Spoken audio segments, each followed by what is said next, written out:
away from home. This is Brazil. James McFadden scores for Scotland. The afternoon belongs to Lewis Vaughan. Make it 3. It's 3-0. Boys, the PFA Team of the Seasons have been released over the last week, and today we are here to react to them. And the eagle-eyed viewers, I suppose, or listeners today, will notice that we haven't got video, and we're going to give a quick update on that very soon. But as ever, I'm your host here, Callum Ratcher, and I'm joined by my good friend who's just back from his visits to the other side of the Atlantic, the most freckly podcast there is in the business. Fraser Godden, how you doing? Very well, thank you, Callum. Very well, thank you, Callum. I thoroughly enjoyed my trip. That accent. That's terrible. That is terrible. That doesn't really sound like a New York accent. I know either, I was going to say it really doesn't either. But anyway, you can edit that bit out. But yeah, pleasure to be back. Britain side, Scotland side. Stateside was lovely, but it's good to be back where the land of the fish and chips, you know. I know, exactly. And we're also joined, one of our other co-hosts today, one of the best prospects to come out of the Hearts B system in the Lowland League, which is winding up. Obviously, we've got James Wilson, Adam Forrester, Callum Sanderland, Matthew Burns. How are you doing? Hello, lads. How are we doing? Good to be back. Absolute pleasure to have you. Yeah. Matthew Burns been interviewing the big dogs as well. He's been doing Hearts B, as you mentioned, Callum. He's been doing Hearts Women, but he's now moved on to Hearts Men's A Team. Wow. They finally brought me up for the Motherwell game. To be fair, it was some buzz. Going in, I was just expecting probably just to do the match report, and then went into the office at Tynecastle, and they're like, "Well, result dependent, you'll probably be doing a player interview." Like, not saying who it was, and then obviously after the game, it's like, well, it's either going to be Shankland or maybe Kabore, but obviously went for Shankland. So really good, really enjoyed it. Lawrence Shankland, eh? Some guy. You know what they say? The cream always rises to the top. That's it, mate. That's Can't keep a good man down. Nah, absolutely not. Obviously, yeah, it's been a long time coming, but hopefully, first of many, I think, would be the one for that. But yeah, delighted to get this start. Sorry, it's like I've come off. It's like my first start off the bench or something. Delighted to get my first start. I was about to say you're like post-match interviewers, and you interviewed him. Very about the meta, yeah. This is like Harry Kane once he scored his 67th goal of the season. He's like, yep, exactly. Hopefully the first of many, yep. Game by game, yeah. Well, nice. As I touched on at the start of this episode, then we do have a bit of housekeeping to do. So recently, me and Fraser have been having a bit of a conversation about what the podcast is going to look like going forward, and we're obviously loving doing the podcast. But well, I certainly am, Fraser. I hope you are too. But absolutely.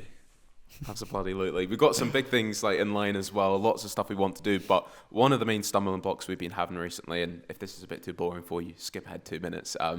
But we're basically just covering the fact that the podcast, for the time being anyway, is now going to be audio only. But we are still going to come together to record the TikToks that people hopefully know and love, of course. But the actual episodes themselves, for the time being, we are just going to go audio only. To summarise it quite quickly, the reasons for that was partly travel time for me and Fraser. We're both working full time, other ends of the country. We want to get as many guests on as we can. Everyone's in different parts of the country. So for today, we can get Matthew on over a call, record the audio, get it done like that. And we've just been finding it quite difficult to get the consistency we wanted with it. But hopefully from now on, we're looking guaranteed at least one episode a week, possibly even 2, Fraser. That is the hope, yeah. So that would be good. This gives us that flexibility. Exactly. No, I think it's interesting. It's good to just try things, you know. If it falls flat in its face, we'd pick ourselves up, dust ourselves down, get an interview from Matthew Burns, and we go again. So exactly. So yeah, hopefully people don't mind too much. Just coming in to save you boys, just catch you when you fall type thing. Yeah, exactly. I mean that's what we've got you for. So hopefully maybe we're doing people a favour by them not having to see our faces when they listen to this. But fingers crossed it's going to be a positive one. It means we can be a bit more consistent. Hopefully audio quality picks up to maximise as well. So we'll see how this one goes in the next few weeks. Ideally, Fraser will have the studio one day. Oh, we'll get it right in the middle of Scotland, so all the guests we want to get on can travel in. So exactly, right where the National Stadium should be, right in Stirling. Am I right, Callum? Right in Stirling, exactly. I've been campaigning for that. So fourth bank. We'll get onto that. Potentially, yeah, potentially. I'd love to see it that. full. Up in the terraces, yeah. But right, well, that's a bit of housekeeping to be done first, but that's out the way now. I think we should just jump straight into looking over the PFA awards. Quite interesting. I don't know if you guys have ever thought about this. I've always been quite curious as to know how they do the voting for the PFA awards. I don't know if you've ever thought about it. Yeah, is it first past the post? How is it? How are they doing it? I'm not sure actually, but I have the answers now. oh, Do tell. I was setting myself up perfectly there. So I was in at Rafe one day. A guy called Lewis came in, lovely guy from the PFA. Got all the players in when they're having their breakfast. Went around with an iPad. They all put in their team of the years. Oh. Easy as that. Wow. So As in, I would have thought it would have been quite a simple process in that they just need to get it done as soon as possible, and players probably can't be asked doing it. It's just like, well, get it done. That's how the process is done. So you vote for your player of the year, your young player of the year, which is across the leagues, and then your team of the year, of course. So we're going to be looking at the Championship teams and the Premiership teams today, Fraser. We might come back as well to do League One and League Two. Yeah, I think we absolutely should. Yeah, absolutely. Some gems down in those leagues. So yeah, we'd love to. We've had a lot of fun covering that. So we'll jump into the Championship team though. And as of this week as well, we now know that St Johnstone are the Championship winners, of course, worthy winners. I think you'd have to say over the course of the season they've been the most consistent team, and that is reflected with the first pick in this team, which was Toby Stewart in goal. Exactly, he's had a very good season. St Johnstone been brilliant. One of the best defensive records in the league, potentially even the best. But yeah, completely a fair reflection. Just looking at the stats here, they have conceded only 25 goals throughout the season, and the next best defensive record is Partick Thistle with 35. So he obviously played a big part in that. I think there was one game he had a little bit of an iffy game earlier in the season against Arbroath potentially, when they get sort of battered out in Arbroath. But apart from that, he's been a really safe pair of hands, and I think he's a worthy winner of that award. Yeah, I don't think there was a huge amount of competition for this one. The clean sheet record speaks for itself. I think 18 in the league this season.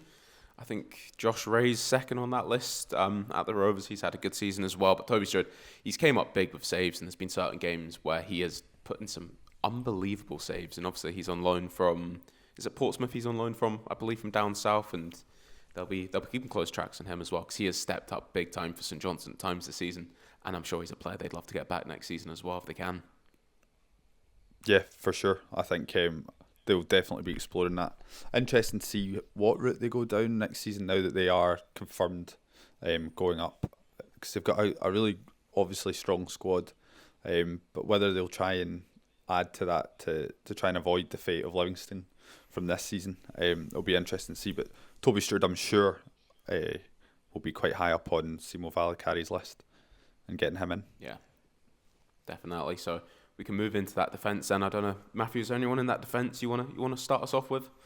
The one that's kind of jumping out at me is Diabate, as he actually played against Hearts B in the KDM Evolution Trophy. Came on in that game, and I remember he really impressed me in that. But I think overall, you can't really look past, like Fraser said, when you look at Diabate and obviously the rest of the St Johnstone defence. Their record this season has been obviously second to none when you look where they are on the table, and obviously it was quite close-knit with them and Partick Thistle, for a while, but they just seem to have pulled away in recent weeks and months as well. So not really too surprising that there's 1, 2, 3, 4, is it 4 St Johnstone players on the list? So yeah, can't really have any arguments with that, to be honest.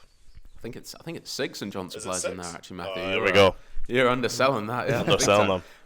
But yeah, Czech Diabate, a player that came in this summer, I knew absolutely nothing about him, but the first time I saw him play, the size of that guy, he's huge, an absolute unit, but technically solid as well.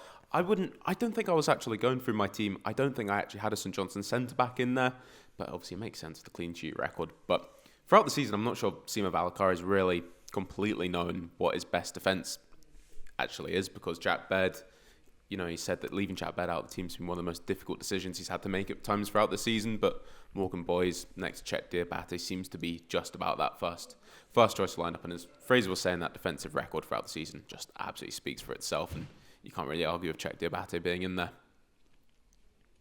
Yeah, absolutely not. Rock at the back for them. And yeah, I think it's obviously it's interesting actually, because if you look at the sort of the goalkeeping stats in the league, Toby Stewart doesn't have a brilliant save percentage in comparison to some of the other goalkeepers. So I think what that kind of might point towards is that St Johnstone just have a greater defensive unit, and that probably starts from the front as well, but also the back four, whoever that is in their back four. Czech Diabate at centre back as well has obviously played a big part in that. So yeah, whilst Toby Stewart is deservedly been selected in goals, probably the reason that, or a big reason for the fact that he's only conceded 25 goals is obviously because of the centre backs that have been used, and Czech Diabate's been fantastic throughout. Yeah, and the man next to him at centre back there is Jeremiah Chilokwa-Mullen as well, who's been a player that's really caught the eye this season as well. A younger prospect as well, of course. Contract up this summer. Premiership teams will be sniffing about him, but I think you've seen a real maturity in his game this season. I think that's probably the thing. He's had a couple seasons at Dunfermline now. He hadn't played first team football before he came into the Pars, and he looked quite raw at times, but he's got that ability to get the ball and drive out with it. Me and Fraser were at Scotland under-21 game this season against Portugal, and he kept doing it, and I think it was like half the time it worked out, half the time he gave the ball away, but like a real like ability and confidence in himself with the ball at his feet, and he's won the captain's armband on a number of occasions, and he was a certainty, I think, on my ballot if I was putting in my team for this. Yeah, I really like Chilokwa-Mullen, and it's interesting because if you'd asked me my thoughts on him maybe a couple of years ago, obviously he was he was 2 years younger, very young at the time. I wasn't particularly sold on him before, but he's grown into that role now. I think captain in the Dunfermline team, and he's actually really technical. He looks kind of, when he used to sort of have his crazy hair and he's a wee bit hunchbacked, he's not the most pleasing footballer to look at, which might make you kind of think, he's not as technically good as others. But now apart from he's kind of got rid of his hair for a start. The haircut makes all the difference. Yeah. But he's still got that, like, a little bit of a hunchback, but he's quick, he's technical, he looks very authoritative at the back as well, and he's been a big reason that Dunfermline have had such a good, particularly second half of the season, and in their Scottish Cup run. I think, however, alongside him, he's got some, Abdullahi and Ngwenya have been fantastic. So Ngwenya's really come into his game, yeah. I think Ngwenya potentially, if he'd played more games at the start of the season, would be well within a shout of Team of the Year. I think he's scored 4 goals or something, which is fantastic. So it's made all the easier when you've got players like that alongside you. But Chilokwa-Mullen's been there from the start of the season, been fantastic. And yeah, he's an interesting prospect for Scotland and Dunfermline. Yeah, and I'm sure Premiership clubs, they'd be silly if they weren't sniffing around him as well. I don't know, pure speculation type of Hibs or something like that as well. Club, that high up, top 6 you may be looking at would be looking at him as a real prospect they'd want to get their hands on. And Dunfermline, as you've mentioned, when Chris Hamilton and Benedictus haven't been playing the season, have given him the armband, and he stepped into that role really well, taking it in his stride. Doesn't seem like he's the biggest, sort of loudest character there is, but I guess that just showing that faith in him as well. Neil Lennon's done a good job at getting a lot of young players into the team this year and feeling really valued, and he's right at the top of that list. Exactly, yeah. Can't argue at all with it. And he's not the only Dunfermline player in that back four then. We've got Robbie Fraser in there at left back as well, and he's a player that I've spoke about a lot on this podcast because technically I would say he's got possibly the high ceiling of any player, possibly in the Championship. I'd go as far to say that. I think he can really do what he wants to do in football as well. Robbie Fraser at left back, and stepped up some big goals at times as well. Thinking about late winner against was it late? It was a winner certainly against St Johnstone this season, and technically kicking on from that loan spell he had at Livingston last year, he's just kept developing in his game. Left wing back, left back, wherever he's playing, he's one that I think he's got such a high ability. And you look at some of the left backs that came through the Championship in recent years, Harry Milnes, who was the other one at Hearts? His name just slipped my mind. Penrice. James Penrice, yeah, as well. That's it, thank you. We got a Hearts fan there ready to jump in. But Robbie Fraser, I think like technically he's similar to the two of them, and Scotland potential, potentially going ahead in his career as well. It looked like he might have even be getting involved with things at Rangers at the start of the season. Didn't work out. Dunfermline, brilliant business to get him in, and I don't think there could be anyone else at this left back spot. Yeah, I think he's a great player to watch. And Callum, we obviously went to that recent Ayr United Dunfermline game where we watched Robbie Fraser right in front of our eyes put in a really good performance, and then he capped it off with a cross that you were absolutely drooling over because it was just fantastic. Was it Josh Cooper that scored? No, sorry. I think it was Cooper, yeah. Josh Cooper. I might be getting that wrong. But anyway, the third goal, the cross was so good that it, we're remembering the cross more than we're remembering the finish. The finish was very good as well. First time volley, but it was all made from the cross from the left by Robbie Fraser, and it just shows whether he's contributing with goals, assists, defensively. He's been fantastic, and he fits into that Dunfermline team that just is quite electric. It is fun to watch. They're obviously growing in stature as the season's gone on, and he's central to that. I'm sure Neil Lennon's loved managing him this season, and yeah, it's interesting to see where he'll go. I mean, they've obviously got a big Scottish Cup final coming up, so he could really put himself in the shop window if he plays well in that game. But I think he's already probably done that with his performances so far this season. No, I definitely think so. And that cross was one of those that I think I said to you when we saw it live. I think I said that's like a goal before it even got to the boy in the middle because he absolutely put it on a plate. But I thought we had a deal. We weren't going to mention the Scottish Cup final. All right, I'm getting a bit stressed out about this. All right, I'm thinking of leaving the country if Dunfermline win that. So I know. Well, Callum, all season you've been saying it. Listen, Dunfermline are not gonna. They're not going to win the league this season, but I can see them going on and having a great season next season. They're not going to win the league, but they might win the Scottish Cup. That must sting. But there's only one team in Fife that won a trophy this season, so you got to hang. I know. It almost makes me wish we didn't win the Challenge Cup if they win the Scottish Cup. That's such an easy set up there as well. But imagine if they pull it off and they've got European group stage football as well next season.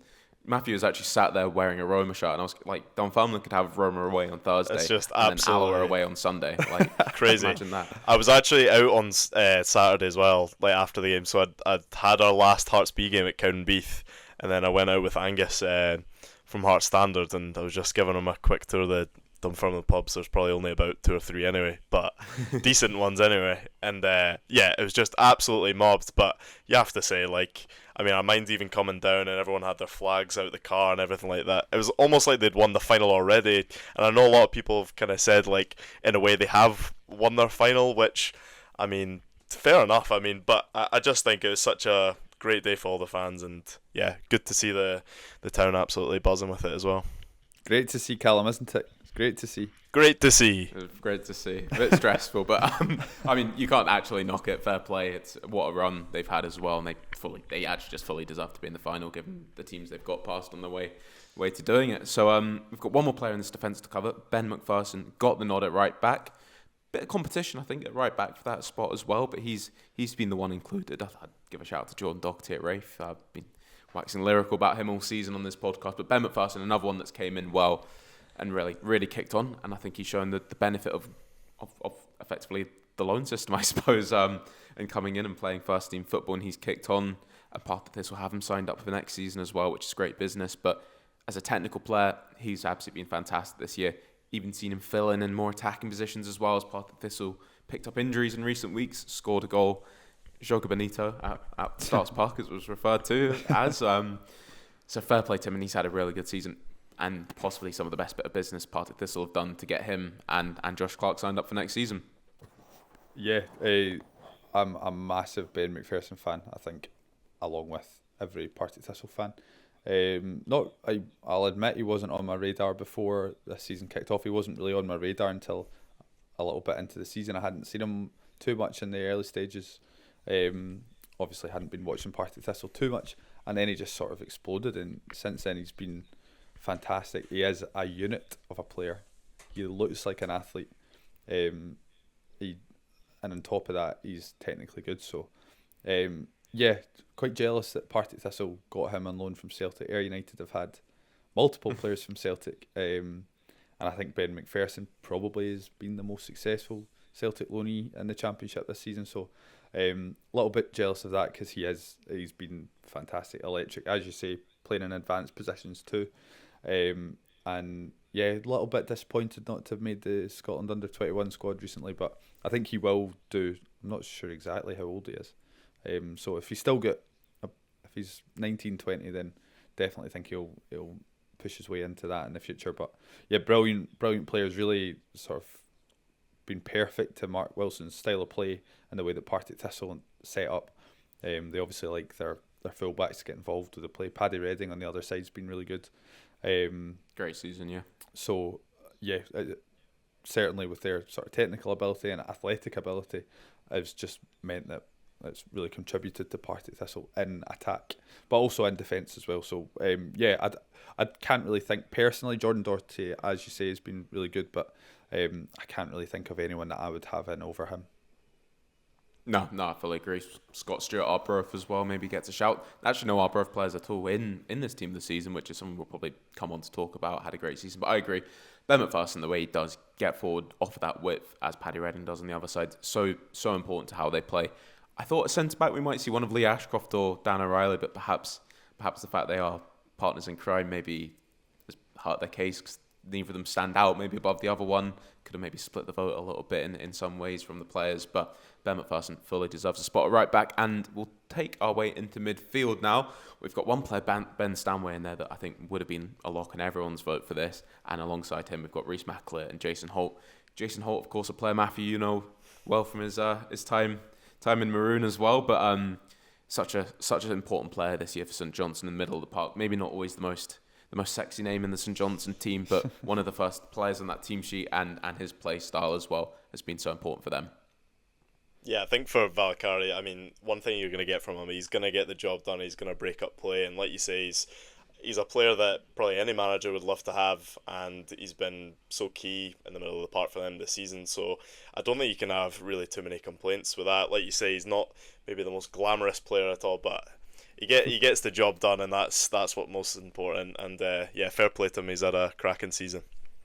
Callum, who is the sexiest name in this St Johnstone team? We're getting into attack there, aren't we? I think they're both included. Jamie Gull and Josh McPake. You're not getting away from that, are you? So, so Josh McPake's the sexiest in the league. Could be. He's had some seasons. To be fair, he's up there. Yeah. I wonder where he was playing next season as well. You've got a player on your hands there coming into Hearts. I'm excited to see him in a maroon jersey. That's for sure. Really excited. I'll get on to him very shortly as well. Fraser in midfield as well. Reece Mackler, another player that I'll be fully honest. Put my hands up when I saw St Johnstone signed him. I didn't think a huge amount of it. The first time I saw him play was against Rafe in the League Cup group stages, and such a calm head on the ball these days. The way he just picks it up, can spray it out to either side. He's big, he's strong, imposing in that midfield. You'll remember him from his time at Ayr United, but I think it's fair to say he's really kicked his game on another few levels. Yeah, it's an interesting one because he obviously had spells with, I think, Inverness, Ayr, Livingston. Never really been a player that's stood out too much to me. He did well at Ayr United, but certainly didn't stand out. But this season at St Johnstone, been fantastic. And again, he goes into that sort of Ben McPherson bracket of just being a proper athlete. I think at this level, it counts for a lot. Obviously scored one of the first goal against Dunfermline, took it really nicely, and he looks like he's just taking his game on a level. As you say, calm head, technically good, physically strong. It's kind of everything that you want in a Championship midfielder. So certainly he'll be an interesting one. That's the kind of player where it's interesting to see where St Johnstone will go next season, because he's obviously been central to their success. Can he now make that step up to the Premiership? I think he's got all the tools to do so, and he's sort of hitting that age where sort of approaching his peak really. So be interesting to see how he gets on. But yeah, had a fantastic season, and yeah, richly deserved to make the team of the year. Yeah, and a player that's most definitely earned a spot in that team as well has been Ben Stanway, 21 years old in the Partick Thistle midfield. He's been around for a few years at Thistle, but this year he has absolutely stepped up and been central to everything that Mark Wilson's had going well at Partick Thistle. We were there earlier on in the season, a game we've spoke about a few times on this podcast, Ayr United Partick Thistle, where he picked up the ball and sprayed it into the top corner with a beautiful finish. But he is a player that has really, really stepped up this season. And Fraser, I know you've been impressed with him as well. Yeah, I've spoken about it at length on this podcast, but I really do enjoy watching Partick Thistle when they're not beating Ayr United. But they're a fantastic team to watch. Ben Stanley is one of those players. He's technically good. Again, keep saying it, but he's a bit of an athlete too. Interestingly, he is, in terms of midfielders in the league, he's second only to Rhys McAleer in terms of goals and assists. So 10 this season for sort of deeper line midfielders. He's productive, but also he's very effective in the midfield. So 10 goals and assists across the season for the player in his kind of position is very, very decent. And yeah, he's easy on the eye. He's technically good. He's obviously young, so there's great potential there.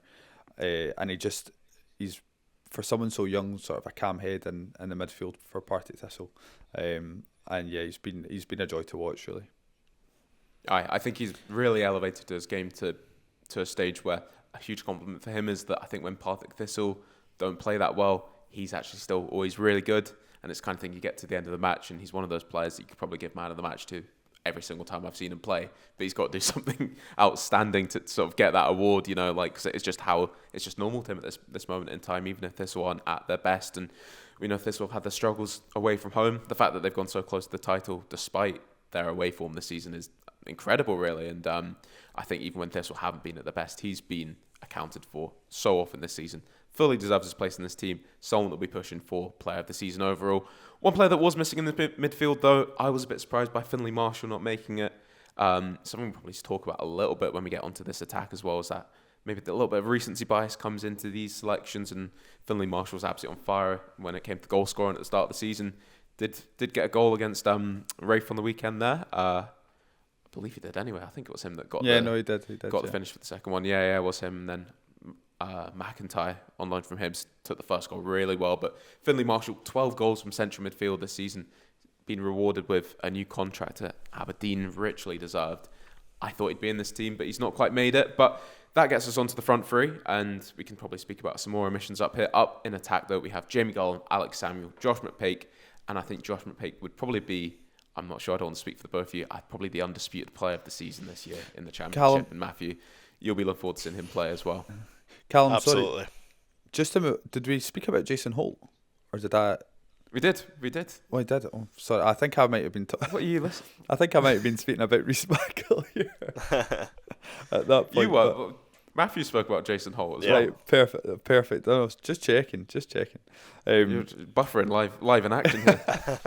Apologies, but we'll resume where we took off there. We established that it's a midfield full of athletes. That's what we've done today. Championship's full of athletes. But onto the front three. We'll start off with Josh McPake, though. Matthew, as we mentioned there, you're going to be seeing him in a heart shot next season, of course. That's quite an exciting prospect. Yeah, absolutely, Callum. And I think as soon as he kind of signed that pre-contract, obviously he was doing well before that, and it's pushed Hearts and all the top teams to look at him. And of course, Hearts have got the deal done with this pre-contract signing. But when you look at his stats, 19 goals, 4 assists in all comps this season, 16 of those in 32 games in the Championship. He's been on fire. And I think when you look at previous seasons, obviously the season before he only got 1 goal in the Premiership, and then 2 seasons ago he was 4 goals in when he was playing in League One. So he's really turned into a prolific winger, and he's always kind of had that potential. But as I say, this season he's really been on fire throughout, and you can see why he's going to be playing for one of the top teams in the Premiership next season. I think he scored a cracking goal. Was it against Partick Thistle, one of the TV games a few months back? Cracking goal in that one, and really impressed me in that game. I think he got subbed off eventually because he had some kind of a knock. But yeah, any time that I've watched him has been really impressive. And as I say, there's no real surprise while he'll be playing for a top Premiership side next season. Really excited to watch him for Hearts. Yeah, I agree. I think Josh McPake's always been one of those players that people know about and technically can see what he can do. He's had his time he was at United as well, of course, as Fraser will know, and had his time at Queen's Park where he was in part of a really exciting attack, but he was still not really getting the numbers that he needed. But you can see just a bit of confidence this season. He started this season on fire, and full credit to Sima Valakari as well for putting all that belief in him. You can really see it. And as you mentioned, he was a player at Stirling Albion a couple of years ago. He came in just because I think he needed probably a bit of confidence. He was at that stage of his career, and he went in and he was the man in that Stirling team. But ultimately, it was a Stirling Albion team that got relegated from League One, So he's came on some way from there as well, and just confidence is absolutely rolling with him. And I mean, certainly from a Hearts perspective, you hope he can keep that up next season. But every time he gets the ball, driving in field, so much just belief in what he's doing, so much ability, so much directness he's added to his game, and that goal scoring tally really speaks for itself. Well, I think as well, like, he's the type of winger that McInnes is really crying out for. He fits the mould of exactly what he's looking for. You mentioned there, Callum, somebody that is so direct and of course can add goals, not just having to rely on the strikers as well, which will be really important. Almost how it feels like how, when Danny Armstrong was at his best under McInnes a few seasons ago, that might be the kind of thinking there, is that he wants someone. I mean, I know he can play either flank as well, so it'll be interesting to see how he gets on next season in the McInnes kind of system overall. Absolutely, yeah. Worthy of his place in this team. And we'll move alongside then on the other wing. Another player I think would probably be in everyone's front three for this is Jamie Gullen, of course, as well at St Johnstone. And breaks my heart a little bit to see a favourite of Rafe Rovers, 5 spells, the hammer, as they call him. But it's disappointing to see him doing it for someone else, but actually really happy for him, I guess, from that personal perspective, because he's absolutely kicked his game on this season. Yeah, he has been fantastic. It's interesting, Callum, little statman Dave over here, can confirm that Jamie Gullen has contributed to more goals this season than Josh McPake. Josh McPake with 20, but Jamie Gullen has 21. 12 assists, 9 goals. Josh McPake's got 16 goals and 4 assists. So interesting that Jamie Gullen is actually the most productive player in the Championship this season. So I think with those numbers, regardless of the performances, you can't leave a player like that out. 21, 100%, yeah. 21 goals and assists is fantastic. And alongside Josh McPake in attack for St Johnstone has been fantastic. And yeah, I'm sure it will hurt a little bit for you, Callum, but it's also quite nice, maybe not when it's in the same league, but I always look upon players that played at Ayr United and going on to have success. I feel partly responsible, because I cheered them on at one stage, and you can do the same. You can look on to Jamie Gullen and think we played a part in his development. No, I certainly do, and I think the first time we saw him play against Rafe was way back in the League Cup group stage, and actually just watching him play with such a free role that he'd been given, I think knowing Jamie Gullen, what he's like as a player, he's capable of that, but a lot of the time he was up right there playing as number 9 for Rafe, and he's good in the air, he can win his headers, he can hold the ball up, pop it off, but in terms of being a technical player, it's probably held him back at times, that not actually knowing what his best position is. If he's a 9, if he's a number 10, he can play on the wings. And at St Johnstone, he's actually just done a bit of all of that this season, and he's had that freedom to roam, and Sima Valakari's really freed him up in comparison to the player that he was at the end of last season, playing under Barry Robson. He really was a number 9, and he was up there to win second balls and scrap and fight, and he's capable of doing that. But now he's just been freed up. He's got the socks rolled down. He's dancing around the pitch, and those numbers, you can't get away from them at all. And absolutely deserves to be in this team. And the final player coming up then is Alex Samuel at Partick Thistle. Boys, we had a quick chat beforehand. A player we were slightly surprised to see get the nod. He has had a brilliant season as well, but slightly surprised to see him in there. I mean, yeah, 9 goals, I think, in this season in the Championship. We mentioned one of the omissions, of course, Andy Todd. He's, I think you mentioned Calum is the second top scorer in the Championship, 16 goals, and he's only 20 years old as well. It's incredible. I'm a big fan of him. and his goggles as well. I think he's bringing something different to the game with that. But yeah, as I say, it's an interesting one, and it does make you think. And I know Fraser is probably going to touch on it about this kind of recency bias when you're looking at someone like Alex Samuel compared to an Andy Todd, who might feel that he probably should be in there. I'm sure if you ask most Dunfermline fans, they probably think he would have a decent shout to be in the team. So definitely an interesting one. Yeah, I mean, there's absolutely no doubt in my mind personally that if you flipped Josh Fowler's season around, for example, the way he started the season when he was the best player in the league for a while there, he's had an interesting end to the season, obviously coming into St Johnstone. He's not quite been on fire in the same way, it's safe to say. But if you flip that around, he probably makes it in. But Alex Samuel has ended the season really well and really establishes himself as that just about that main number 9 in the team. But we've mentioned as well, he split a lot of responsibilities with Tony Watt, and I believe, like, personally, between the two of them, they've been like possibly the best striker in the Championship as a combination, because they really have worked well together, where one plays 60 minutes, the other one will replace, or even when they've been up there together. But Alex Samuel, he's done enough obviously to get the votes from the players in there. Andy Todd would have been my vote certainly, as I think his numbers have been so impressive, and even if his form's tailed off a little bit as the season's gone in terms of general play, I still think the numbers and the way he started the season could have got him in there. But Alex Samuel, as we mentioned there, an important player, and what is an exciting part of this attack. Yeah, I couldn't agree more. I think he's very deserving.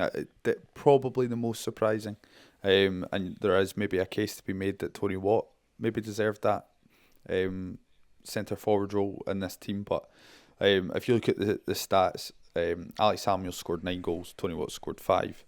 So productively, I guess for a striker, you'd be looking for a striker scoring more goals. Alex Samuel has been really, really good, particularly in the second half of the season. So, been alongside whether it's Logan Chalmers, Matt Fitzpatrick, Tony Watt up there, Alex Samuel's been a handful and been productive alongside that. So, yeah, certainly well deserved. And rounds off what is a very, very decent Championship 11. No, I agree with you there, yeah. And I think Alex Samuel, he's never going to be the most prolific player in the league, but he's got a lovely big bum, and he hooks that into defenders and he holds up the ball with it. And he's done that for years though, and he's added, a decent amount of goals. If he gets up to 10 to end the season, that's a decent, outlay for a player like that his hold up play and his link up play to get, your exciting players into play as well. Logan Chalmers, Aidan Fitzpatrick, so important. I wish I'd put some money on you mentioning his big bum, Callum, because I don't think there's anyone in Scotland a bigger fan of Alex Samuel's backside than you are. I don't know. Getting Q, I'm sure there's a few people out there. That's a big claim. That is a big claim. No, listen, I hadn't really noticed it before Callum brought it to my attention, and when he did, I can't. It's the only thing I can see when I go to Firhill. It's huge. Which is why I'll tell you a word on that. And then, Jeremiah Chiloko-Mullen as well. All he had to do was cut his hair, So you're the biggest fan of his short hair. I'm the biggest fan of Alex Samuel's bum. We've established that in today's podcast, which is the important thing. And Matthew loves Andy Todd's glasses as well. So what he's done for the Specky community. Josh McPake in general, I think as well. I think we've established that. Well, it's worth a DM, Matthew. You never know. Yeah, true, mate. You never know. Next season, I might be speaking to him. Oh my goodness. There we go. I look forward to that day. But Matthew, we've got to the Scottish Premiership now. I feel like you've been sitting on the edge of your seat wanting to talk about the Premiership, all things going on here with Hearts. Me and Fraser, we love our Championship football, but the Premiership has been a bit of a roller coaster this season. Far from being done, but there's more to come. But I think we'd have to agree, one of the teams of the podcast throughout this season, we've had Stranraer, we've had our Stranraer chat a lot of the time. Another team that takes up a lot of the airtime on Joga Bonito is, of course, Motherwell, who have pretty much dominated this team this season with 5 players in there. And we'll start in goal with Callum Ward, who is rewarded certainly for his clean sheet record. A bit of debate going into this one, though. Alexander Swallow, maybe even Jack Butland potentially getting a shout, but Callum Ward, the numbers do not lie at all when it comes to clean sheets and goals conceded. Absolutely phenomenal in goal for Motherwell, and he gets his place in goal. Matthew, would you agree with that one? Yeah, to be honest, Callum, I think I would. I know you mentioned Alex Swallow there. I think for Hearts, he has been solid since he's came in. He's given us exactly what we wanted from him, that experience, the kind of composure as well. A lot of games I find because of how good the defence has been in front of him, I suppose. He's not really had too much to do. He's had a couple gaffes here and there, but overall been really solid. I don't think you can have really any complaints about Callum Ward being in there over him, like you mentioned, his clean sheet record, and just been part of an excellent Motherwell defence overall. I think he's the nailed-on winner for me as the goalkeeper, and even over Jack Butland, I think he's above him this season in my opinion. So yeah, I'm happy with that pick at the goalkeeper spot. Yeah, I think Fraser, you got something you want to add to that one there, Callum Ward? It's an interesting one. All the kind of there's been a little bit of a grumbling about Callum Ward. I even actually spoke to a Motherwell fan at the weekend who did make the claim that he preferred Aston Oxborough. Really? Thinks he's a better goalkeeper. Interesting. And I know Callum Ward's had there's been a couple of times where he's maybe been at fault for some goals, but for me, for anyone not watching football at all, if you look at the stats, Callum Ward's clean sheets, his save percentage, they're all best in the league. He has been outstanding, but it is interesting. Just I think maybe again, like I was saying with St Johnstone, perhaps it's the sort of defence in front of him that's obviously it certainly has contributed to that. But I think when you look at the other options, I think Callum Ward does just sneak it. Jack Butland, as you mentioned, Shvolov have also been fantastic. Salinger as well had a good, very good season too. So there's other names in there that had they been picked, they certainly would have had a case. But I think Callum Ward, he has earned it. And any Motherwell keeper that breaks that record, was it 20 clean sheets in a row or 20 home clean sheets in a row? I can't remember exactly, but sorry, not in a row. That's absolutely outrageous. I was going to say that would be insane. 20 clean sheets in the season, and like 9 clean sheets at home in a row, or so I think it was. But regardless, all of these stats, whether made up or true, are fantastic. And yeah, Fraser, I'm starting to really question your validity. You sort of came out strong in this episode as like us. Statman Dave in the corner, you're flying, telling little save percentages. It's all come crashing down. All these numbers. And then obviously he kept 20 clean sheets in a row at home, which is impressive. So it's almost impossible, it feels like. Do you know, it's that Motherwell, they've broken so many records this season. Like, you know, when they made it 20 clean sheets for the season, they had the graphic. So I've got that flying through my head. And then I'm thinking, but they kept a certain number. And then before you know it, you put them all together and they've had 36 clean sheets in a row in the league. But I thought you were going to say it was the Motherwell fan that told you this. I thought you were going to say it was the Motherwell fan that told you this stat, and you're running with that. No, well, after I said Callum Ward shouldn't be in goal. He said 20 clean sheets in a season isn't good enough. Aston Oxborough would have had 21. Wow. Those were his words. Hard man to please. Hard man. Fair enough. Fair enough. Well, I jest. But no, just to clear up this mess that I've spouted for the last 2 minutes, Callum Ward is a fantastic goalkeeper and richly deserving of the number 1 spot in this squad. Yeah, I'd agree that. I think if I put a vote in, I might have just put Jack Butland personally. Nothing against Callum Ward as well. I think they've all had good seasons. You can make an argument for any of them there as well. I think Jack Butland's done well to get back from what was a bit of a sticky spell, obviously at the end of last season when Liam Kelly came in goal. But I feel like he's one of those players that you just know he's so good that you don't actually make too big of a case about it when he's consistently doing it. So Callum Ward, though, the numbers though are incredible, but a big part of that has been the defence in front of him, which is including the right back in this team, Paul McGinn, who has been possibly the story of the season as well. The way he's developed his game, so strong, so consistent. Right back for most of it. He stepped into centre back at times as well, being just as solid and so worthy of his spot in that defence. Yes, it is astonishing when you just consider like Paul McGinn of Motherwell has made team of the season, and you've got like, in recent years you've had James Tavernier at Celtic, you've had Alistair Johnston, you've got all these really really quality fullbacks in the league, and Paul McGinn from nowhere really has come out and just been outstanding. Stephen O'Donnell's been outstanding as well, playing at fullback as well on occasion. They've all been fantastic in that Motherwell back 4, back 5, if you include Callum Ward. So kudos to Paul McGinn, because he's looked so secure, and thoroughly deserving of being picked. And it's interesting.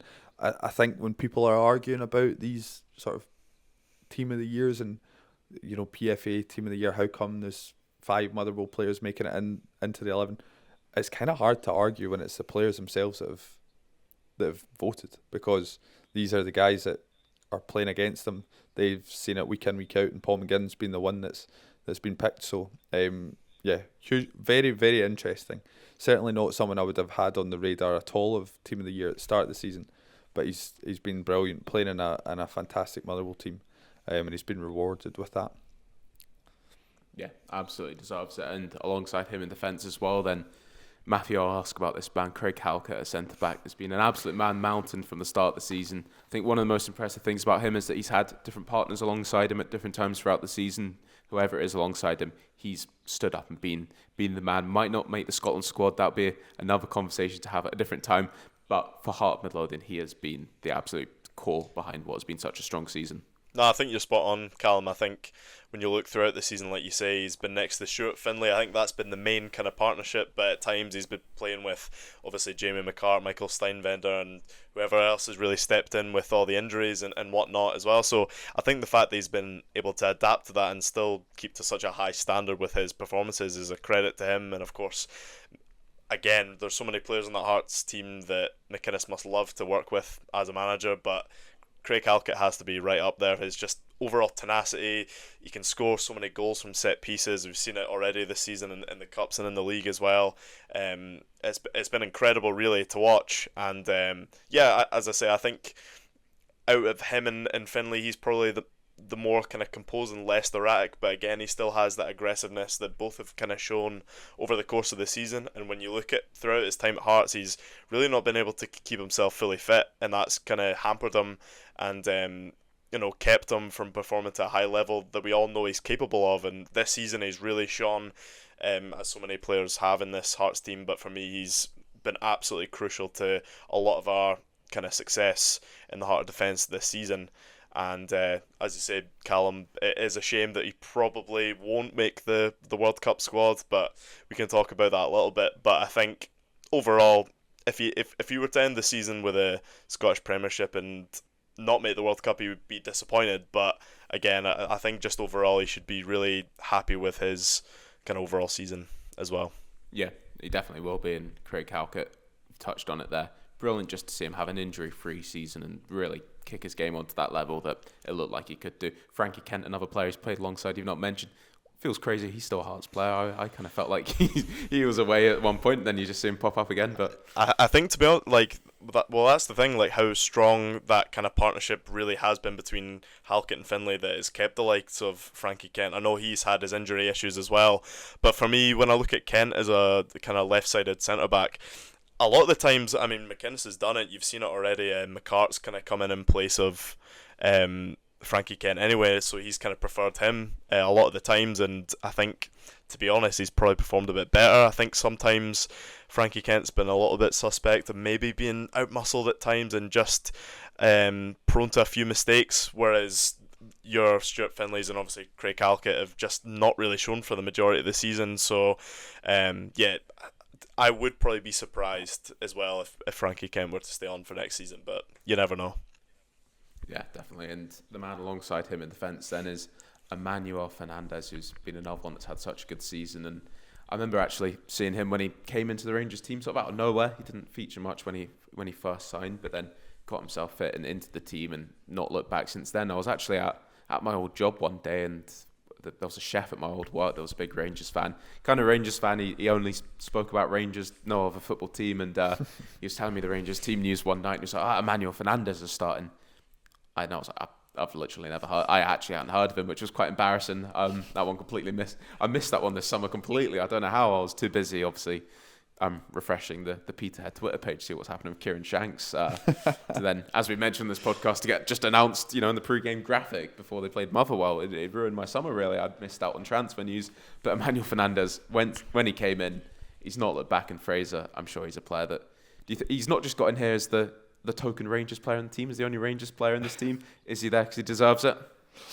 I think so. I think we can give him that. No, he's had a fantastic season, and there's been a lot of big shouts as to where he's going to end up and for how much money, and I don't think they're too far off the mark. Potentially, I've heard £40 million being floated, but maybe that's a little bit off the mark. But certainly, that's a bit off the mark, yeah. if he goes for big money, I think he's the kind of player in the modern day game that would thrive. He is thriving for Rangers. He's a big reason as to why they are as successful now at this point in the season as they are, because they obviously started off pretty poorly. But as he's sort of grown into the season, Rangers have grown into the season. He's one of the main reasons for that. He scored 5 goals. He's a good ball playing centre back. He's like 6'5", 6'4", 6'5". That's kind of everything really modern day clubs in modern day football are looking for. He's been fantastic. It'll be interesting to see where he goes. I think is he now a Nigerian internationalist? Is that true? I believe he's switched, yeah.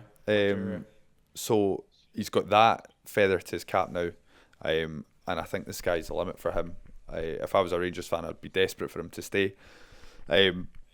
But also they'll be really looking to get a bit of money for him if he is destined to move on. I think the Peterborough chairman has been out this season sort of praying, or he's been doing his bit for the Rangers bank balance, because he's been saying that he's worth God knows 40-50 million or something.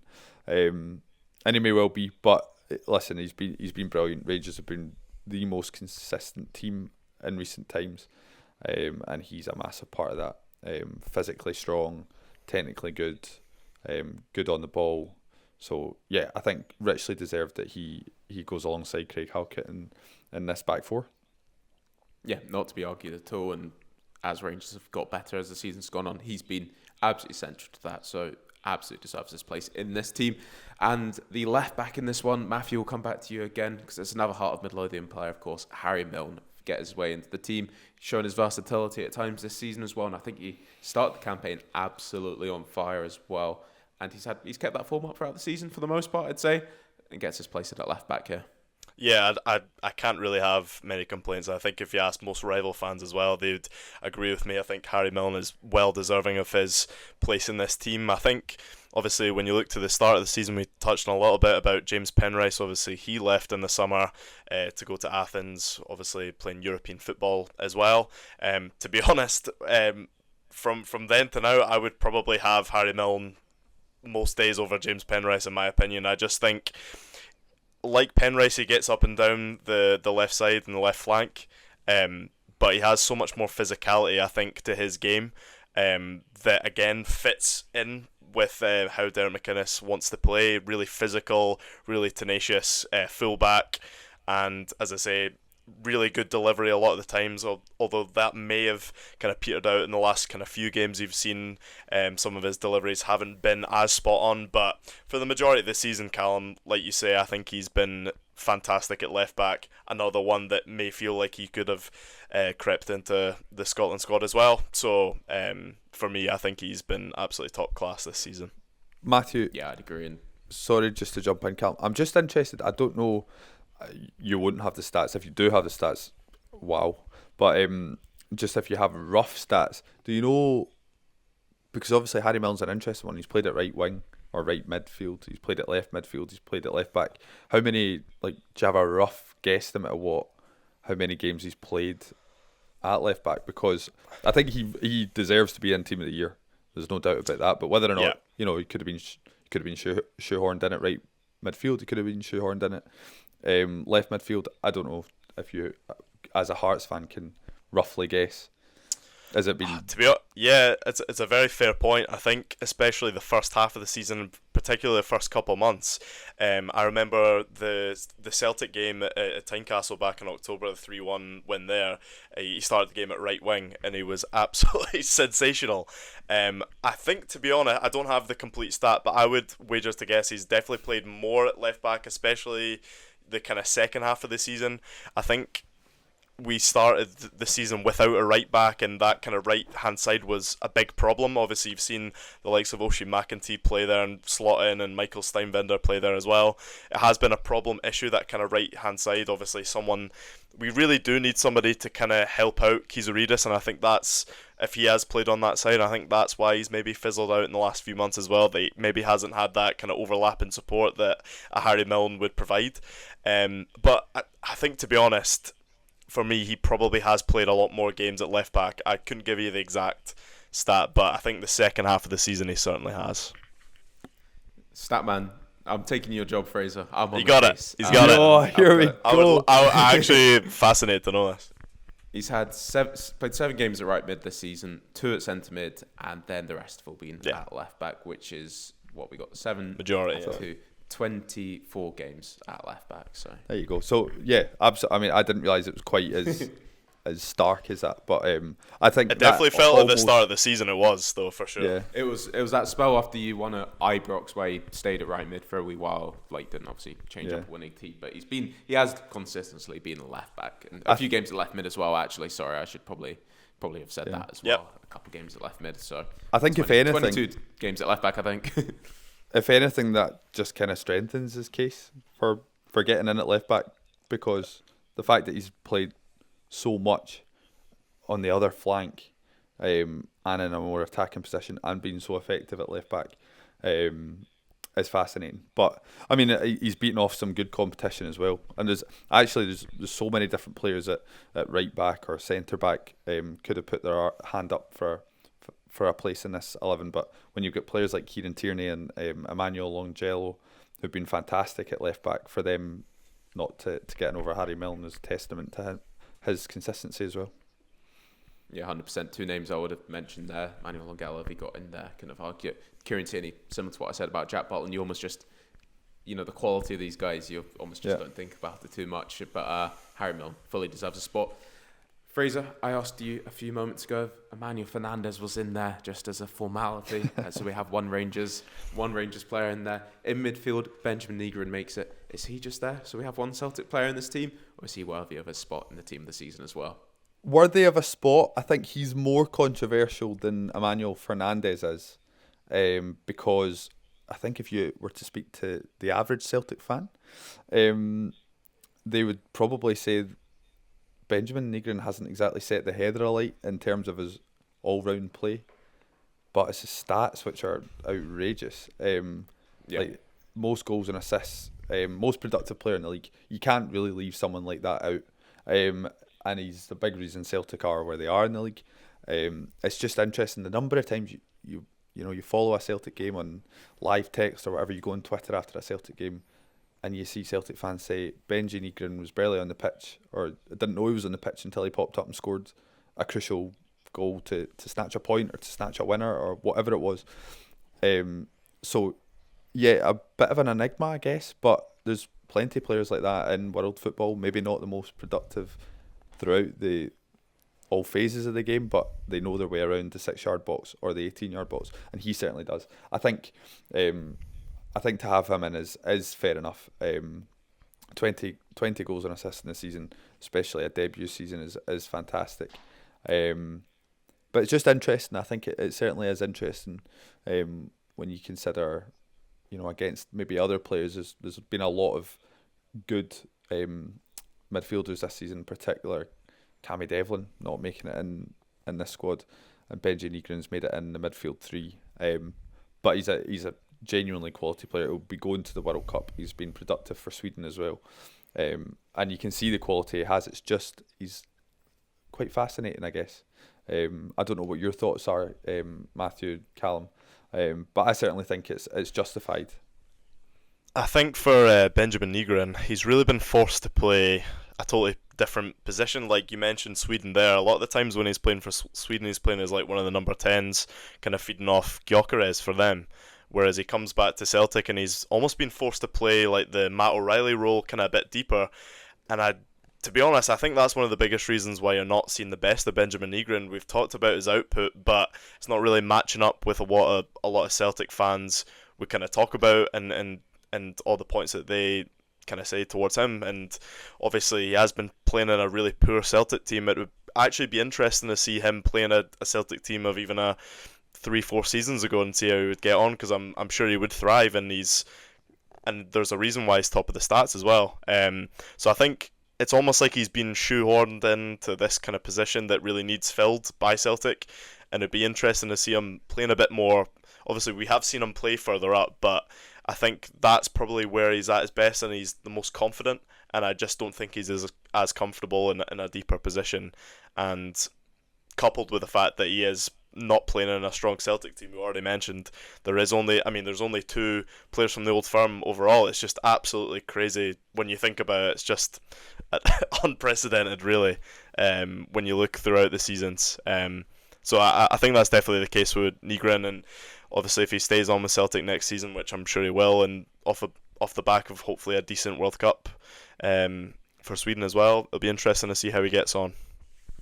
Yeah, definitely, and those 15 goals speak for themselves, and I agree. I think he's worth a spot in this team. Alongside him in midfield, Fraser, another player certainly in Elijah Just. You could probably sit here. I'm a bit worried about the runtime of this podcast if I start you up on Elijah Just, but him and Elliot Watt have came in and had such strong seasons. I'd probably start with Elliot Watt myself, one of my favourite players to watch all season long. I think he's a player that's got attributes he's got a set of attributes, and I think what Jens Balthasar's done so well is find players with attributes that fit the positions they play. Is Elliot Watt the all-round player that could drop into any team anywhere? Perhaps not, but what he is really good at, he's allowed to do, and just controlling play, simple passes at times as well, but he just ticks things over, and he's scored some really impressive goals this season as well. Been so impressive in the heart of that Motherwell team, as has Elijah Just and Fraser. I don't know if you want to start on either two of them. I would love to start on both of them. No, they're just fantastic. I've just taken pure joy in watching Motherwell's midfield. I've expressed that at length so far this season. I'll continue to do so. They're just fantastic, and I think as well as being just good footballers, being quick, being technical, being good with the ball at their feet, they're incredibly smart. They're guile. It's really just fun to watch. And Elliot Watt is one of those players. He wants to play in the front foot. He's aggressive. He'll press from the front, but also he can play football, and also he can do the dirty work. Elijah Just is just phenomenal to me. He scored some fantastic goals. He's created goals with deft passes. He gets in. He picks up spaces that other players might not have picked up. He's fantastic. I'm quite excited to see him at the World Cup. I think he's got a big summer ahead of him. He is on the radar of big clubs because Celtic and Rangers are looking at him, and deservedly so, because he's just it's so silky to watch. I love players like him. He doesn't look like he's going to thrive in the Scottish Premiership, but it doesn't matter because the way he plays, his intelligence, his ability on the ball, he knows where to go, when to go. It's fantastic, and the chemistry that he has alongside Callum Slattery's not even been mentioned. And I think you could have, if you'd had Callum Slattery instead of any of those other 3 players, I would have thought totally worthy as well. They're just fantastic. And then there's others as well as on top of that with Lucas Fadinger as well. So they're a brilliant midfield, but particularly Elijah Just, he would be up there for me in the top 3 players in the league. Yeah, definitely, and a big summer ahead for him, chance to showcase what he can do at the heart of that New Zealand team. You touched there quickly, Fraser. One player missing from this midfield, though, and it'd be difficult to knock any of them out in all fairness, but Cammy Devlin obviously not making the cut. I think I said before in this podcast, I think the first half of the season, arguably for me, was the player of the season in the league, full stop. So important to that Hearts team. Maybe just got injured at the wrong time for making this team, but a bit of a difficult exclusion there, Matthew. Yeah, I think it is, and I think he will probably be a bit disappointed that to not also be included in the team. But like you mentioned, he really did get injured at the wrong time, obviously back in February, and then came back a few months later. And as soon as he came back in the team, you could just see what this Hearts team had been missing, the overall tenacity. But as a player, I think Cammy Devlin's matured so much more this season compared to previous. He's not picking up all these silly bookings and stuff. You might get one or two, but he's a player for me that's really matured, and he's not just a player that's simply in there to break up the play anymore. He's started passing forward a lot more and starting to be really on the front foot, which was probably one of his kind of weaknesses that you would have maybe expected. One of the other, like a Benny Beningame, to kind of go a bit more forward and pass it in behind to Shankland or any of the wide players. So I do think this season before, and I mentioned some of the big games already this season, that Celtic game at Tynecastle back in October again absolutely dominated the midfield in that game. It was absolutely incredible. I'm not sure if he got the player of the match in that game, but for me he probably should have done. And as I say, when you look at all the stats, it's clear to see why he's one of the top players in this league. Just unfortunate that he missed out due to injuries, I think. And he'll be, again, huge for Hearts as well going into the split with the 5 games left.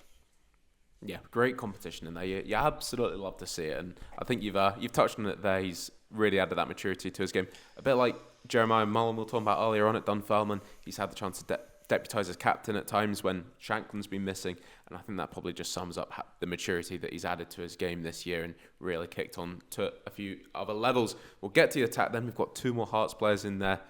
We couldn't pick between them, Shankland and Claudio Braga, so they both just made their way into the team, and what brilliant seasons they both had as well.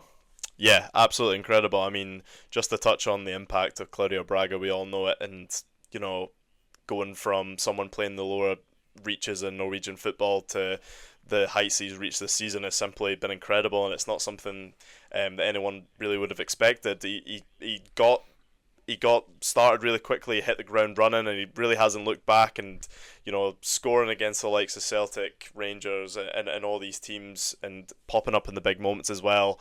And scored a really crucial goal, I thought, against Motherwell, of course, getting the equaliser in that game that kind of kick-started that eventual comeback at Tynecastle as well. So, yeah, he's been absolutely huge this season. I think Shankland's an interesting one. Again, he's posted similar numbers and really returned to his best. That was my big kind of thing going into this season. Now that he's signed this contract and he's got that off his back, can he reach his best? Of course, got him the PFA Player of the Year for that 30 goals a few seasons back. Can he reach that level again? And I think what you've seen when he's been fit is yes.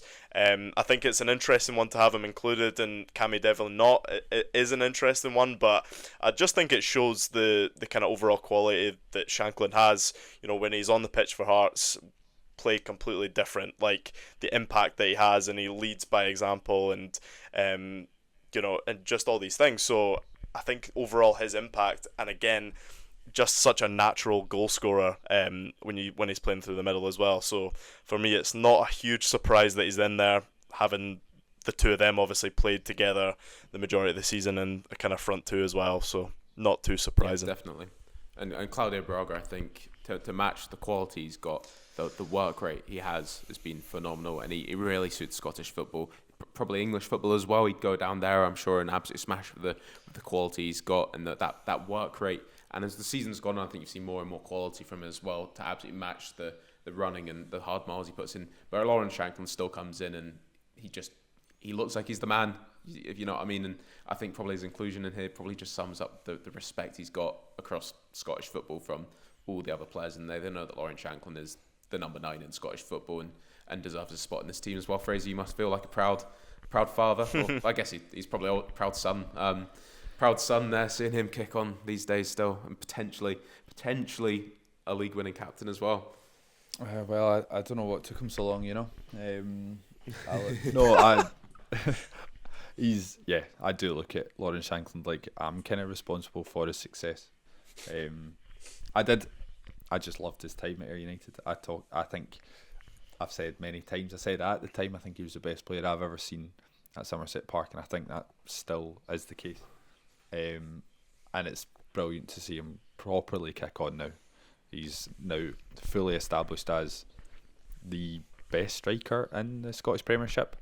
I think we even got a wee bit of a slagging last year, Callum, at one point when we did a video where, and I said that I think I backed him, and I got form a is slagging. temporary, class is permanent. Eh? Exactly. But he's roared back. I love I think he's a fantastic player. I hope he makes the World Cup squad, just so I can say the guy that scored against Brazil to put Scotland through, signed one of my tops that I've got. Right. Was that roaring back comment a little cheeky dig at the Wraith Rovers slogan that season where you pipped us to the league title? That wasn't. That was. No, I actually wasn't. I would have been. We've got enough of that. That would have been the most subtle dig I've ever heard in my life. If that was the case. That's one between Air fans and Ray fans that was non-stop at the time. This roaring back thing. So I thought you were slipping that one in. But another player that has certainly been exciting this year, and mentally, I don't even know how this was the case. A few people questioning his place in the team. If it sums up recency bias, that would do it more than anything. Thank goodness it's not the fans' vote for this. Is Tawanda Maswanise. Obviously had that spell in the middle part of the season where everything he was touching was ending up in a goal. But he absolutely deserves a spot in this team. Maybe even player of the season across the league as well. 17 goals this season. For Motherwell, he's been the man that's taken what's been controlled play, controlled football at times, and added that chaos in the final third with his pace on the shoulder. The finishing's been phenomenal, and he's been a revelation. Absolutely had to be in this team. No question about it. Like, if Elijah Just is as good as I've said, Tawanda Maswanise is right up there, if not better. He is an electric football player. He is. I think he's English Premiership quality. Maybe I'm going a bit overboard here, but fantastic player, a perfect sort of modern day footballer, quick, technical. He's been a joy to watch, and it's great seeing a player like that thrive at Fir Park. In recent years, it's not really been. That's not the kind of player that you would expect to take the league by storm, particularly playing in a Motherwell team. And he's played a huge part in transforming their fortunes. It's been beautiful to watch. He's the top goal scorer. 19 goals and assists, 17 goals this season. There's more to come. I hope he has a big say in the post-split fixtures because he's too good. And I think it'll just make things even more interesting if he's on top form. But yeah, has to go in there. You touched on it, Callum. People may be leaving him out for Calvin Miller. I think that points to recency bias. As much as I love Calvin Miller, I think he's been fantastic and a very, very good player. He's not quite had the season that Tawanda Maswanise has had. Will be interesting to see. That might change with the final 5 fixtures. But at this point in time, with the players voting when they voted, Tawanda Maswanise absolutely had to be possibly first name on the team sheet, really, or one of, anyway. Yeah, and I'm glad you mentioned Calvin Miller there. I still think he could have maybe got a spot in there with one of the Hearts boys, maybe Shankland, just with the injuries he's had, maybe would have been a bit harsh, but Calvin Miller, I gladly would have seen him in that. I think 16 goal contributions this season, I was saying. Phenomenal for a player that was playing League One football, but he's not just getting it because of the story. He has been so good with his quality this campaign. Easily could have been in there. I think he's possibly first name off the list, potentially in that front three, but bags of quality up there. It's a great argument to be having. And I think overall, like, we were talking about all like defence, midfield and attack, like you could actually make such strong second, third, do you know what I mean, teams out of all these players. I just think for me to touch on Tawanda Maswanise, I mean, I've been a big fan of him all season. I think he's been incredible. Every time I watch him, he's just absolutely electric. And I think what points to him having a spot in this team for me, what epitomises that is being at Tynecastle, again, watching him for Motherwell against Hearts. And it's just every single time he went forward, he looked so dangerous. And it was almost like if the crowd was like really loud or whatever, Maswanise got on the ball, and it's just like there was like a kind of nervous feeling that started to creep in. And I think that's kind of epitomises him as a player. He's so dangerous. Obviously, had 2 really gilt-edged chances in the box. There was a moment where he took it right past Craig Halkett, left him for dead, really, and he was one-on-one with Alex Swallow. And of course, both times for both of the chances, he's kind of dragged it wide. And if he'd just gone bottom right corner, that would have been the game done. But luckily, obviously, for Hearts, he hasn't. But like you say, obviously, 17 goals, I think, this season. Most of that was that kind of middle part of the season. But I still think you can see why he's in this team. And especially, again, it's interesting to know that's what the players think of him, because if you're a defender coming up against a fullback coming up against Maswanise, you're going to be slightly worried. I just think with all the threats that he kind of poses for any defence in the league. So for me, Calvin Miller has been solid, and it has been a shame not to see at least maybe one Falkirk player in there, given the job that John McGlynn's done this season, getting them top 6 and the return back to the Premiership. But on the season as a whole, I would still probably have Maswinise in there over him. No, I agree there. And what a brilliant season it's been that we're getting to the end of the season. A team this season comes up, and I feel like it usually is a case of, more often than not, it's been Celtic, but Celtic and Rangers fitting a team with their players and saying, where can we shoehorn one or two others in? It's been such a spread. And as you say, we could probably have 1, 2, 3 team of the seasons here and still have absolute quality in those teams.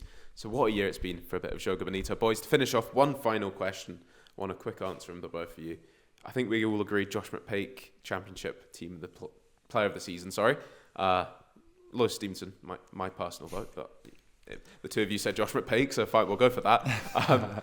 Before we go, Scottish Premiership, Player of the Season, put you on the spot. Who are you guys giving it to at this moment in time?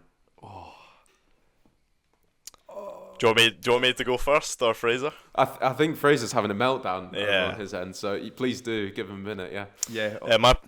My player of the season would be Claudio Braga, for all the reasons I've previously mentioned, and how many times I've been on this podcast and I've been talking him up. So yeah, for me it has to be Claudio Braga. I just think his impact's been unbelievable this season for Hearts. Well, you couldn't argue that unless you're Fraser and he's got another answer, Fraser. Just to be different, Elijah Just. I love him. Elijah Just. I honestly, if there was any player Solid. in world football I could get Ayr United to sign this summer, it would be Elijah Just. That is a major claim there. But, I love it. I see where you're Honestly, coming from. I think he's fantastic. He's a creative spark that Ayr United could do with. And I think he's possibly realistic within Ayr United's budget. So there you go. Not too sure on that one, but we'll look forward to seeing him at the World Cup. Boys, that's been an absolute pleasure once again today. I don't know if there's any other players we've missed you want to touch on. I think we've covered it all though. I think so. Pretty happy. Callum, just to round off the Championship Team of the Year, since we'll do an alternative one for Player of the Year for the teams that were not represented in the Championship Team of the Year this year. So who are you going for then? Just to give us little teams a chance. Just going to give us wee teams a chance. I think the Rovers, it's been a real battle of consistency this season. At the back, John Doherty, I've waxed lyrical about him on this podcast. Paul Hanlon as well, solid as ever. Lewis Stevenson at left back will get shout outs. Josh Ray, I would say he's second choice goalkeeper. If it wasn't Toby Stewart, it'd probably be Josh Ray in goal for team of the season for me. So they're the boys that I'd give a bit of a shout out to as well. And Dylan Eason's numbers are always underappreciated. You know, I think you look at him getting to double figures again this season. He scored a lot of goals. I think 18 in all competitions. I'll be honest, he doesn't shut up about it. I think it's 18 all competitions. But battle of consistency at the back. Credit to those defenders, and I wouldn't say one of them stands out over each other. That's probably credit to them as a defensive unit. So, Ayr United, is there anyone you're itching to get a shout out for? There's probably not been a standout player. Maybe, Jamie Murphy actually is an interesting one. He's stepped up from an Ayr United point of view. This is not out of all the other teams in the league that have not been represented. But from an Ayr United point of view, you could maybe make a case for Jamie Murphy. Scored a crucial goal a couple of weeks ago at home against Arbroath. He scored the first goal of the season against Arbroath, and the first goal of the whole season in the Championship. And he's also, whilst sort of taking on a sort of coaching role, and he signed on for another season. So I think Jamie Murphy, when he's not in the team, you notice it. So I think I would maybe give it to Jamie Murphy. Not a bad shout. I think Airdrie had some impressive players. Chris Mockery, Ewan Henderson could have been in the team this season, perhaps outside shouts. But yeah, that's another conversation there when it comes to the Championship. Boys, been an absolute pleasure today once again. We'll be back very soon. Matthew, thank you for joining us once more. Yeah, pleasure as always, lads. Thanks for having me on again, and looking forward to all the World Cup, hopefully, content we've got coming up as well. Really excited for the summer ahead, and of course the end of the season. It's going to be a good one, I think.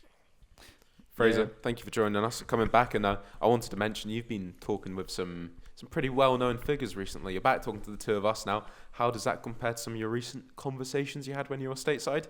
Listen, speaking to you guys is a joy in my life that I look forward to every week. However, I did touch the sun last week, and I did get to speak with Sir Steve Clarke, and not just on one occasion, on maybe 3 occasions. And I've not even, we're now an hour into this podcast, I've not even told the story about the time I scored in front of the Scotland manager. So, well, you know what? Why don't we kickstart next week's episode with that one? Yeah. So everyone gets to hear it. But you spoke to the man himself, though. That's quite an experience. I did, and he was lovely. And Callum, he even sent you a little video, a little message. I know, no one seems to believe it's real. It's like, he's not talking to you, is he? He is. So it is. Brilliant. I should have. That. I do regret that, but it was all going on, you know. So to get him to say either Callum Rattray or to say Callum from Joga Bonito, so it does just say Callum. So it could be for any Callum, but let me tell you, it's for you. It was for me. I appreciate it from the man himself. You'll never hear a bad word about Steve Clarke ever again on this podcast now. Never. Which is what I've been gunning for this whole time. So, do you know what was also quite funny is I guess it's what every kind of Scottish dad would do if asked to sort of do a video for their niece or nephew's birthday or whatever. But I was like, oh, can you say hi to my pal Callum? And he was like, hi Callum, it's Steve Clarke here.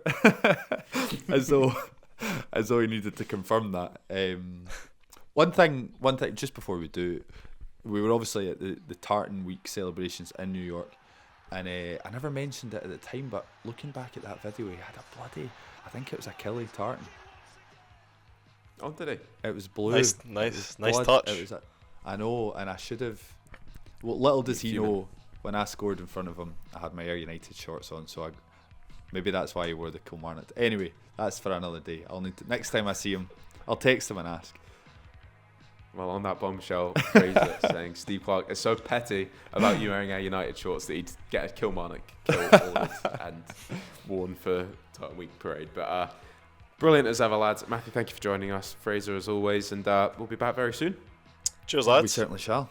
Thank you. Fraser, final words? Joga Bonito is finito.